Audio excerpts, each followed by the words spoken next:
Olá, sexto ano, tudo bem? Como que vocês estão?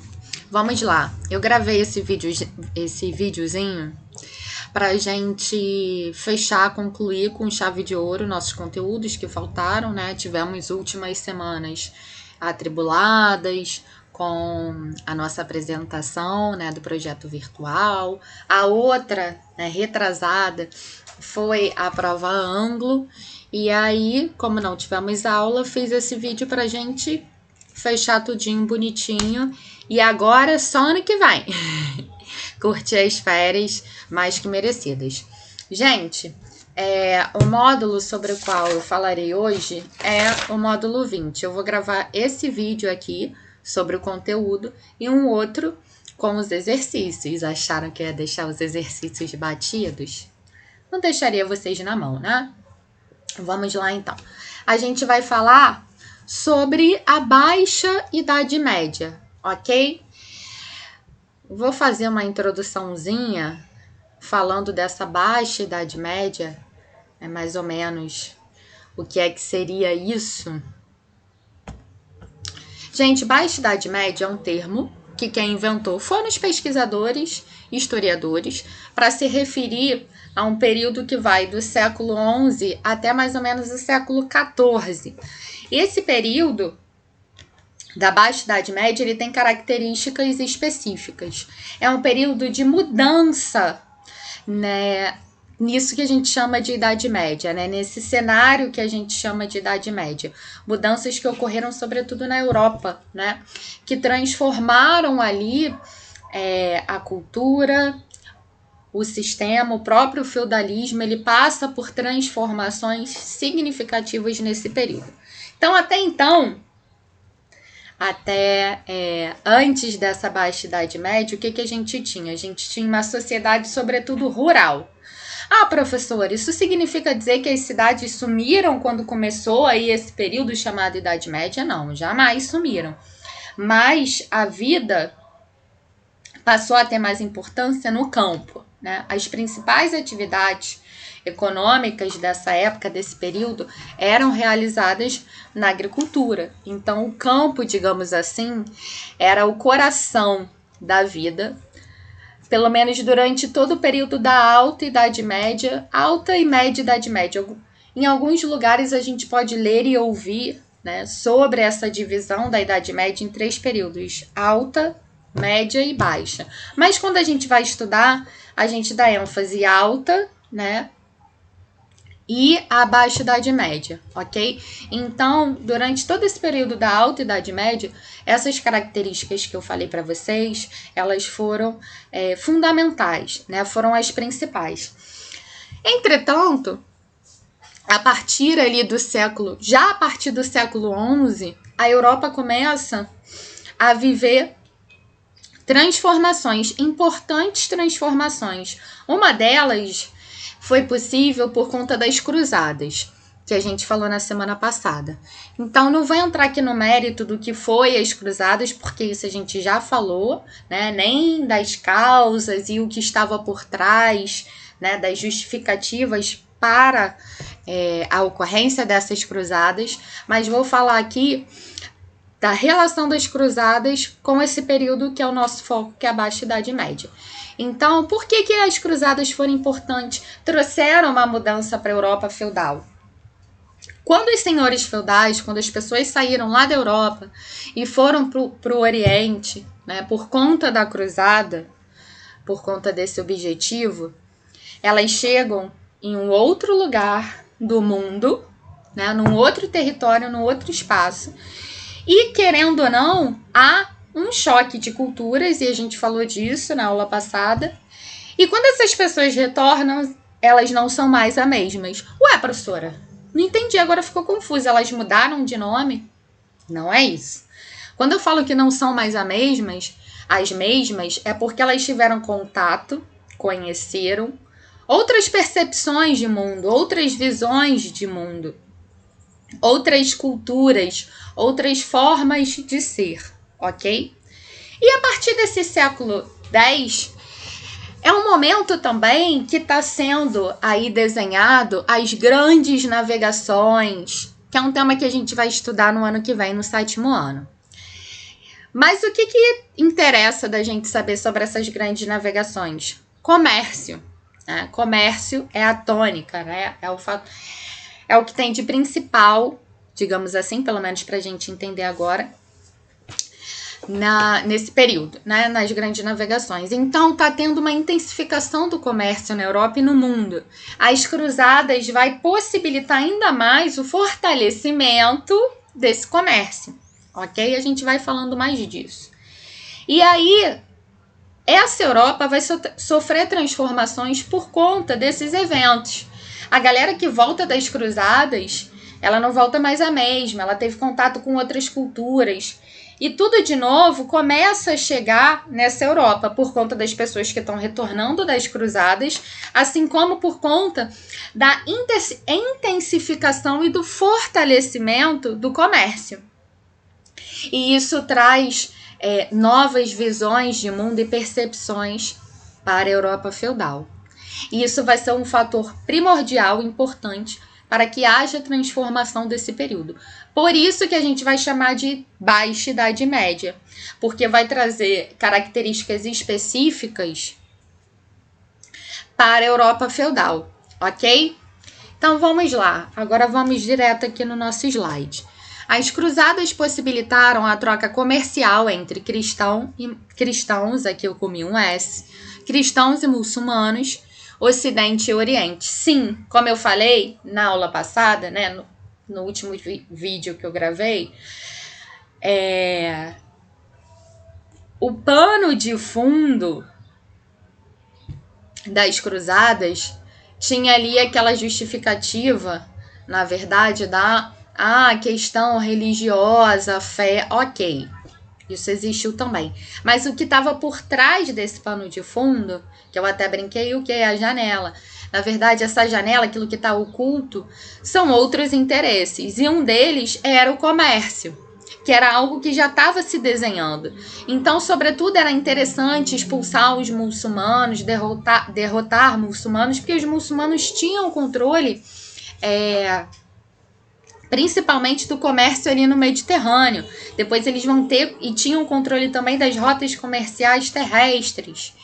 Então, era interessante para a Europa, sobretudo para os burgueses, né, para essa camada que está surgindo nesse período que a gente chama de Baixa Idade Média e que vai se consolidar cada vez mais, para esses comerciantes, era muito importante conseguir ali ter um monopólio, por exemplo, comercial ali das rotas do Mediterrâneo, porque o mar Mediterrâneo na época era o queridinho, era o que bombava nesse quesito de trocas comerciais, né, de comércio marítimo.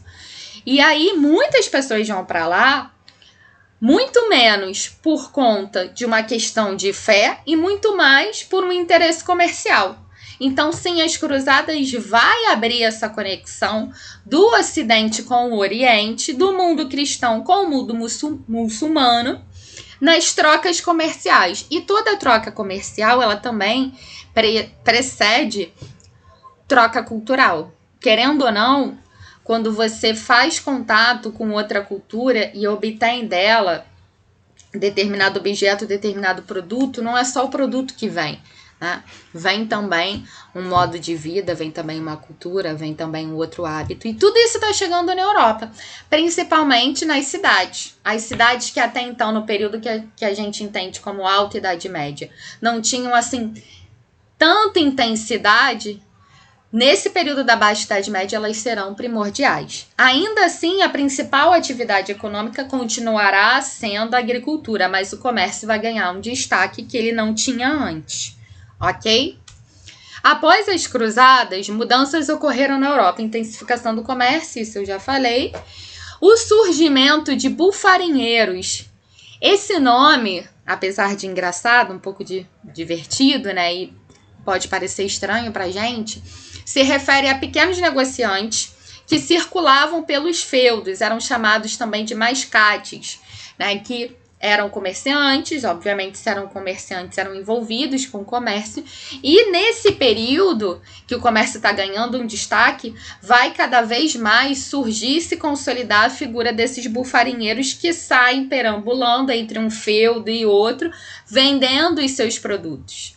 E essa figura do bufarinheiro vai existir em diversos lugares do mundo, até aqui no Brasil, mas muito mais com o nome de mascate durante muito tempo, né? Que eram pessoas que batiam na porta, né? Que andavam, comerciantes, carregando ali suas muambas, carregando seus produtos e batendo na porta das pessoas para venderem.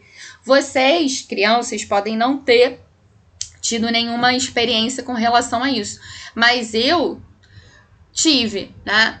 Tinham muitos vendedores que batiam na porta da minha casa oferecendo coisas. E essas pessoas, em geral, elas estavam sempre circulando, porque elas iam até o lugar onde elas compravam suas mercadorias, obviamente mais barato, e rodavam em outros vários lugares, levando essas mercadorias, vendendo para as pessoas. Então, antigamente tinha uma figura, de repente os pais responsáveis de vocês já devem saber o que eu estou falando. A figura do vendedor de livros, né? Aquele senhor que, em geral, eram homens, que batiam nas portas de casa, oferecendo enciclopédias, livros, conjuntos de livros ali, fascículos, enfim.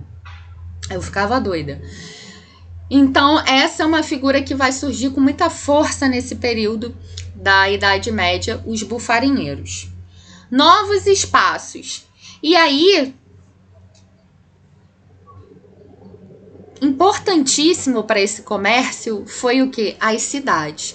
Porque é nas cidades que tem os portos, não é no campo. E da onde chegam essas mercadorias? Dos portos. Claro que também tem circulação dessas mercadorias por vias terrestres.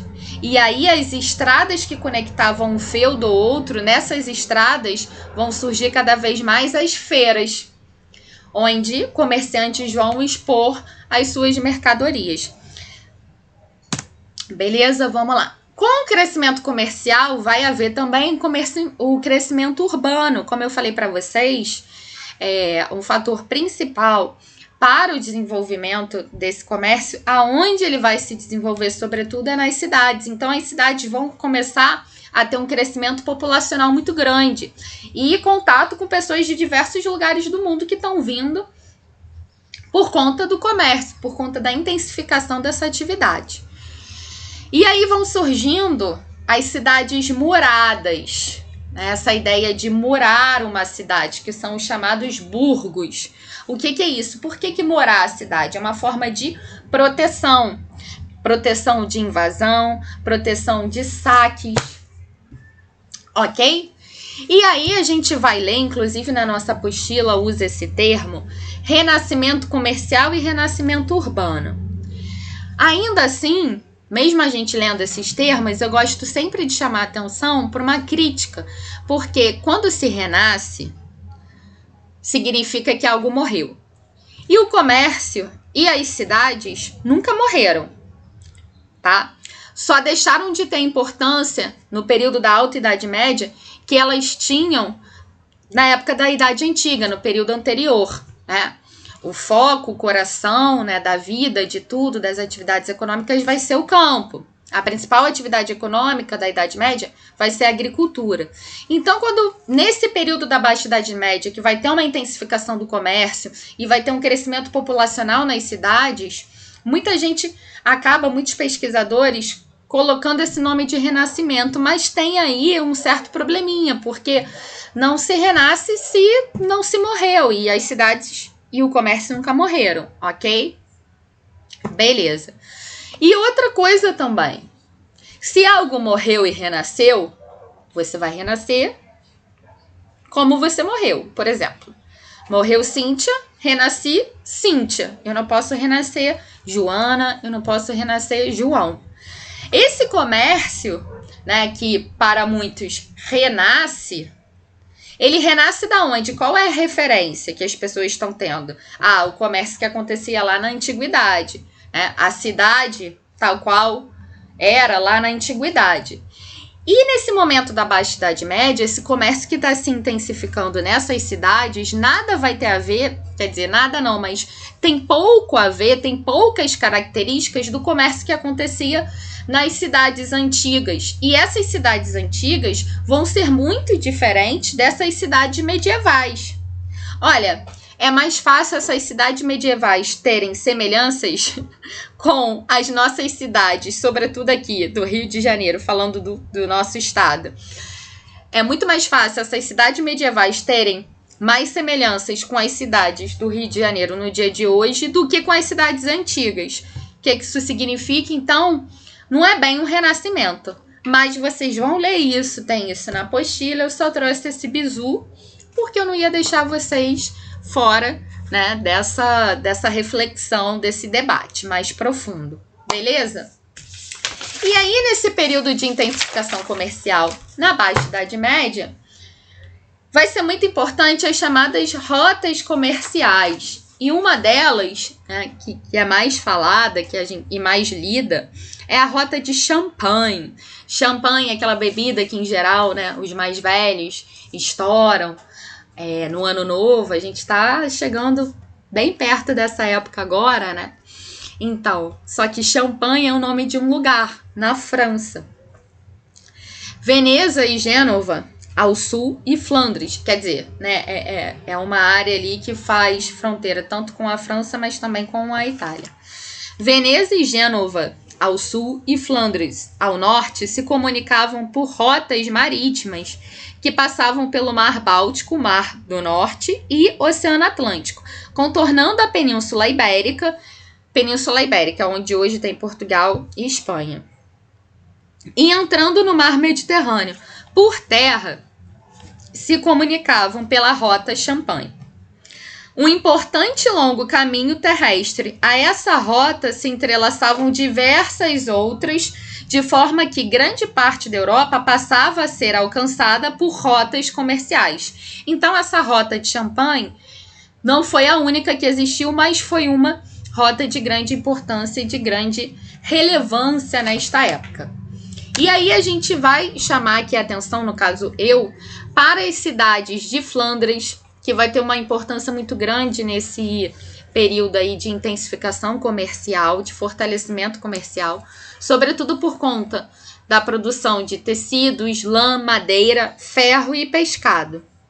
Novos ofícios vão começar a surgir nessas cidades, como, por exemplo, ferreiros, sapateiros, comerciantes, tintureiros, marceneiros, padeiros, taberneiros, hospedeiros, porque a partir do momento que essa cidade está crescendo por conta dessas atividades comerciais, outras vão surgir para dar estrutura, para dar apoio a essas atividades comerciais. Se tem pessoas vindo de outros lugares para poder vender, né, ou para poder comprar, então é legal que elas tenham aonde comer, é legal que elas tenham aonde se hospedar, então por isso as hospedarias, né? Os padeiros também, que vão produzir pão para que essas pessoas se alimentem, sapateiros, comerciantes de todos os tipos, tintureiros, marceneiros, enfim. E aí começa a surgir as chamadas corporações de ofício. Então vamos lá, na página 172 fala especificamente o que é uma corporação de ofício, eu vou ler para vocês aqui agora, de primeira mão. Nem tudo era liberdade nas cidades. Os artesãos de cada atividade se organizavam nas chamadas corporações de ofício, conhecidas também em alguns lugares específicos da Europa como guildas em algumas regiões. Essas associações controlavam a produção, quantidades e características dos produtos, combinavam os preços e, em especial, impediam que novos artesãos se estabelecessem sem a autorização dos que pertenciam à corporação. Então, falando aqui de uma forma brincalhona, só para ficar um pouquinho mais fácil da gente entender, eram panelinhas, era uma forma de fortalecer determinadas atividades comerciais, né, nichos, tipos de atividades comerciais dentro de uma região. Então, se alguém vem de fora, essa pessoa não vai poder simplesmente chegar, botar a barraca dela lá e sair vendendo, porque já existe uma organização nessa cidade, composta por pessoas que são dessas cidades e praticam essa atividade. Então, se ela também quer botar a barraquinha dela, a oficina dela, ela vai ter que chegar no lugar ali, nessa associação, se registrar, se cadastrar, fazer parte dela para poder atuar, né? Não é bagunça. Havia uma estrutura hierárquica nas corporações. Os donos eram chamados mestres de ofício. Seus empregados mais experientes eram os oficiais. Havia ainda os jornaleiros, que não é a mesma coisa do jornaleiro de hoje, que é o cara que vende jornal. Jornaleiro era quem trabalhava eventualmente fazendo um bico por jornada. Então vai trabalhar por uma jornada, ele é o jornaleiro. Por isso que, de alguma maneira, o jornal tem nome de jornal, né? Porque o jornal é algo diário, né? Por isso o jornal. Mas o jornaleiro de hoje nada tem a ver com o jornaleiro daquela época. Jornaleiro é quem trabalha por jornada. Em geral, esses jornaleiros eram jovens que ingressavam por volta dos 12 anos para aprender a atividade em troca de casa e comida. E ficava ali durante uma determinada jornada. Vivia ali na oficina do mestre de ofício, e geralmente essas oficinas eram na própria casa do artesão, tinha um espaço para isso. Tem filmes que falam sobre, que mostram isso.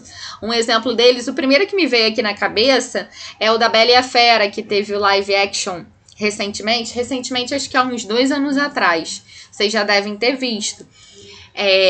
E aí o pai da Bela, ele é uma espécie de mestre de ofício, ele faz coisas, né? Ele é todo engenhoso ali e tudo mais. E aí a gente percebe que ele constrói essas coisas dentro do espaço da casa dele. Isso era muito comum nesse período da Idade Média.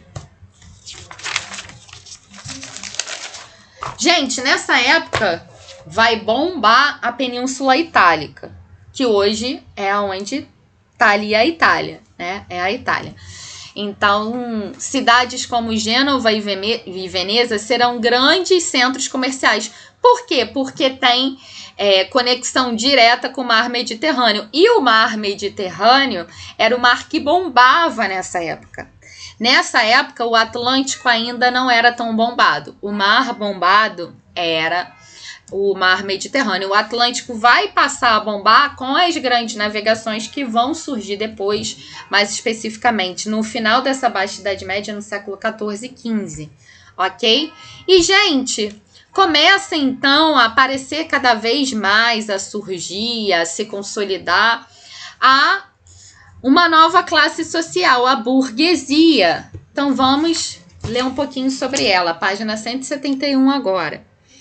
Burgos, burguesia. Ao longo do tempo, o termo burguesia, derivado de burgo, transformou-se e passou a designar grupos diferentes. Na Idade Média, como vimos, referia-se aos habitantes dos burgos. Então, burguês era quem vivia nos burgos, nas cidades, comerciantes e artesãos.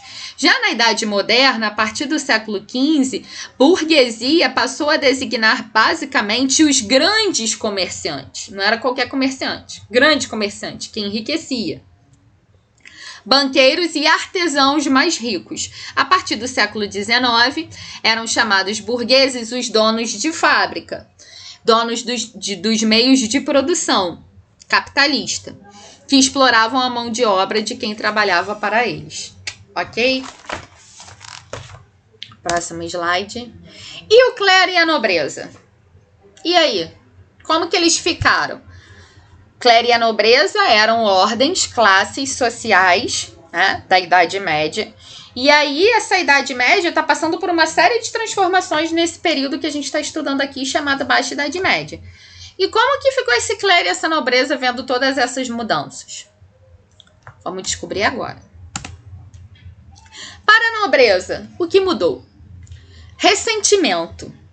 Surgiu aí esse sentimento de ressentimento. Por que ressentimento?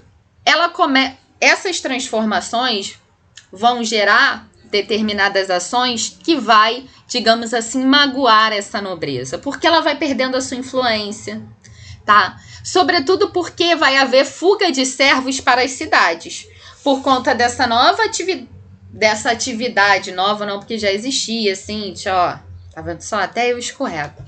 Mas por conta dessa intensificação do comércio. Então o servo tá lá, poxa, lembra das taxas? Muitas, né, que esses servos pagavam, era coisa pra caramba. E tá lá, querendo ou não, o senhor feudal, ele explorava. E tá lá o servo tendo que pagar um monte de coisa e tudo mais.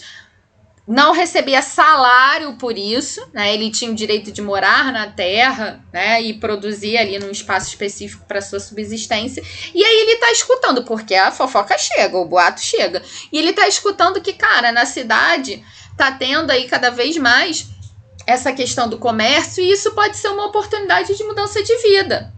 Então, muitos fugiam para as cidades tentando uma possibilidade de vida melhor no comércio. Não significa que todos vão obter isso, mas a tentativa era algo, né, que pelo menos ia trazer ali um movimento, pelo menos trazia uma esperança de transformação. E os que ficavam vão ter maior poder de negociar, de barganha. Como assim? Olha só, fugiu um monte de servo do feudo, que eu sou serva, que eu trabalho. E aí, o que acontece? O trabalho para mim vai ficar triplicado, redobrado. E também, o senhor feudal, ele vai depender mais de mim, porque agora ele só tem eu e a minha família, porque o resto já foi para a cidade. Então, eu posso usar isso como uma forma de negociar. Olha só, agora eu quero pagar menos impostos, menos taxas, eu quero até mesmo pagamento em moeda. É isso. Ah, que isso, que absurdo. Não vou ceder isso pra você, Cíntia, tá ficando louca? Então eu fujo. Claro que eu tô simplificando, né? Só pra gente ter aqui uma ideia do que é que eu tô falando.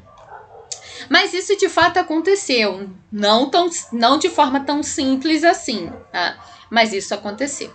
Então essa nobreza vai ficar sentida com essas transformações. Apesar de também se aproveitar delas, apesar de aproveitar desse momento de intensificação e fortalecimento comercial para ter o quê? Produtos novos que vinham de outros lugares do mundo, né, para consumir, tudo isso. E o clero? Para o clero, o que mudou? O clero começa a ter receio de que com a grande circulação de pessoas e com isso a circulação de ideias, novas ideias nas cidades, devido ao intenso comércio, o clero passasse a perder a sua influência naquela sociedade. Isso deixou o clero com receio. Crise na Idade Média. Agora pausa para crise, vou até beber uma água, que o assunto é tenso, falar de crise é sempre muito exaustivo. Eu, como sempre, com a minha garrafinha de água, né, Cecília? Aqui, ó. Vamos lá. Essa imagem aqui, ela tem até na nossa apostila, na página 174, ela é de Peter Bruegel, se chama O Triunfo da Morte. Então, é uma imagem que vai ilustrar a crise na Idade Média. Claro que é uma pintura, obviamente, não é um realismo, mas mostra aí determinados aspectos dessa época. Nossa, aqui. Ah, não tem como dar zoom. Por que eu não posso dar zoom no outro? É aqui que eu quero dar zoom. Ah, consegui. Se a gente der um zoom aqui... Ah, cadê a caveirinha? Eu queria mostrar. Aqui tem uma caveira. Guardem essa caveira, ela vai ser importante. Aqui tem a imagem de um guerreiro, de um senhor feudal ali, cavaleiro, na verdade, também, sendo aqui torturado por uma caveira. Caveiras, por tudo quanto é lado tem caveira, pessoas aqui, também uma carroça de caveiras, ou seja, tudo gente morta, caveira para tudo quanto é lado. Então, quando a gente olha para essa imagem, a impressão que dá é de morte, né? Coisa sombria. Guardem isso, que a gente vai entender o porquê. Crise na Idade Média. Causas. Crise na produção de alimentos que levou à fome. e a miséria, as cruzadas, a peste negra e revoltas populares. Gente, isso daqui eu trouxe essa imagem que eu achei ótima. E eu vou explicar aqui por que eu trouxe, que aqui é uma referência às 3 grandes pandemias que a gente teve na história da humanidade. E pandemias que assolam, quando é pandemia, que assola o mundo inteiro. Então, essa daqui se refere, né, a esse período da peste negra. Essa daqui faz uma referência, né, à roupa de uma enfermeira, né, da época da gripe espanhola. E aqui é uma médica, uma enfermeira, enfim, nesse tempo de pandemia que a gente está vivendo, que é o Covid. Então, se a gente está falando de pandemia e a história, ela dialoga passado e presente sempre, não tem como a gente não remeter à nossa atualidade, né? Por conta aí do Covid, do coronavírus. Então, uma das primeiras causas que eu coloquei foi a crise na produção de alimentos que levou à fome. Então, vamos entender. Por que fome? Por conta de mais colheitas que ocorreram durante esse período da Baixa Idade Média. E essas mais colheitas estão relacionadas aqui a questões climáticas que acabaram fazendo com que determinadas safras fossem perdidas. E aí o que vai acontecer? Não vai ter alimento para todo mundo, né? E o alimento vai ficar mais caro. Então, sobretudo aquelas pessoas mais pobres não vão conseguir comprar alimento. Isso vai levar à fome e à miséria. Aumento da população. No século X, a população na Idade Média começa a aumentar, sobretudo porque nessa época, a gente até falou um pouco disso, novas ferramentas, novas formas e maneiras de cultivo estavam sendo descobertas. E isso possibilitou um melhor aproveitamento das terras. E melhor aproveitamento das terras significa aumentar a produção. E aumentando a produção também aumenta a população, ok? Só que chega um momento que essa população que começou a aumentar, ela não para, ela vai continuar aumentando, só que a produção não vai acompanhar esse crescimento. Por quê? Porque essas técnicas que foram descobertas, outras não foram, né? Se descobriram coisas novas para usar ali no cultivo que vai melhorar a forma de cultivar, beleza. Mas depois não houve outras descobertas até então, né? Então essas novas técnicas que eram novas no século X já não vão ser mais no 11, no 12, mas a população ainda continua crescendo.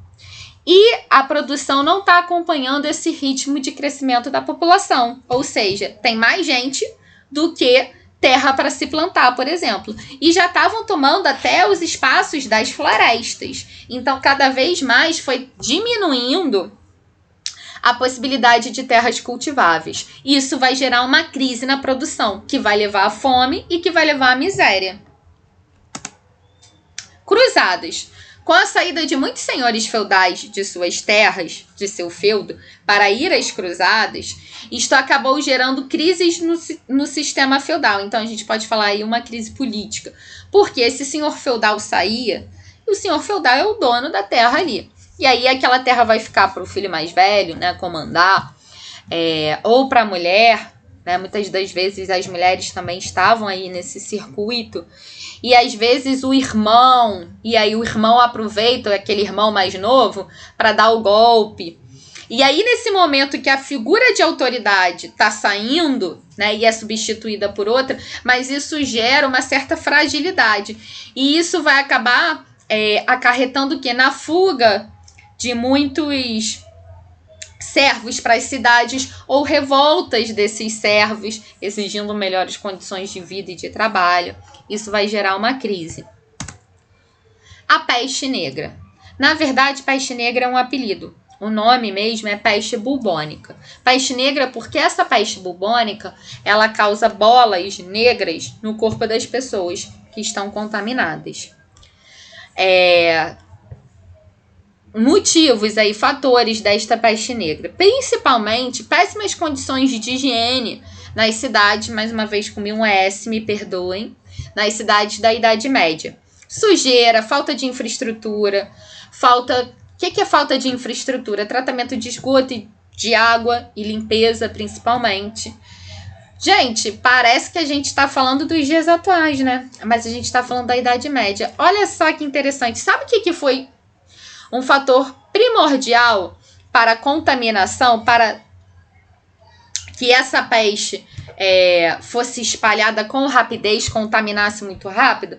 Porque as casinhas eram umas coladas com as outras. E hoje a gente tem isso. A gente tem isso nas favelas, nas comunidades. É muito difícil, às vezes, uma casa pequena, onde moram várias pessoas, haver ali isolamento e uma casa colada com a outra.